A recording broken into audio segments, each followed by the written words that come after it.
বর্তমানে যে পরিস্থিতি, ফোন করলে একটাই স্লোগান শোনা যায়, জয় শ্রীরাম। না না, তোমরা কিন্তু ভেবো না আমি কোনো পার্টি সমর্থন করে বা পার্টির কোনো বিরুদ্ধে বিরুদ্ধে গিয়ে কথাটা বলছি, একদমই না। আসলে আমাদের গ্রামে রাম মন্দির উদ্বোধন করে তার রাম পুজো করা হলো। বর্তমানে যে জায়গাটায় পুজো করা হলো সেই জায়গাটা কিন্তু বিগত কয়েক বছর ধরে পড়ে রয়েছে। আগে এখানে কিন্তু মুসলিমদের কবরস্থান ছিল, এই হিসাবে জায়গাটা কিন্তু একদমই ব্যবহারের উপযোগী ছিল না, আর সংস্কারও করা হয়নি। কিন্তু বর্তমানে যে মালিক সিনি মারা যাওয়ার পরে কিন্তু এই জায়গা জেসিবি নিয়ে এসে পরিষ্কার করে কিন্তু মন্দির উদ্বোধন করা হলো। বিগত কয়েকদিন ধরেই পরিষ্কার কার্য করার পরেই কিন্তু আজকে তার উদ্বোধন হলো। মন্দির ছোটখাটো করেই করা হয়েছে, বছর থেকে শুরু হলো। প্রত্যেক বছর রাম মন্দিরে এই পুজোটা হবে, রাম পুজো, সেই হিসাবেই কিন্তু উদ্বোধনটা আজকেই সেরে ফেলা হয়েছে। সাধারণত গেরুয়া আবিরটা যে ব্যবহার করা হয় সেটা কিন্তু বজরংবলী ঠাকুরের টিকা হিসেবেও কিন্তু ব্যবহার করা হয়ে থাকে।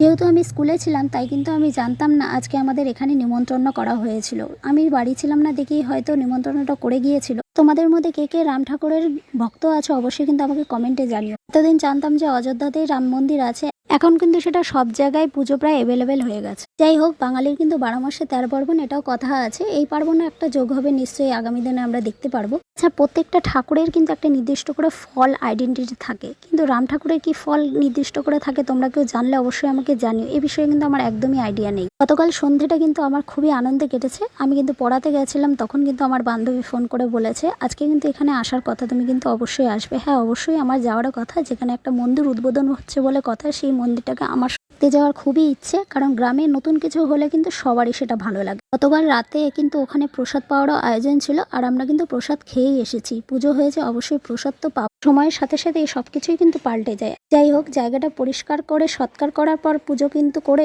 জায়গাটা আরোই শুদ্ধ হয়ে গেল। খুব ভালো লাগলো।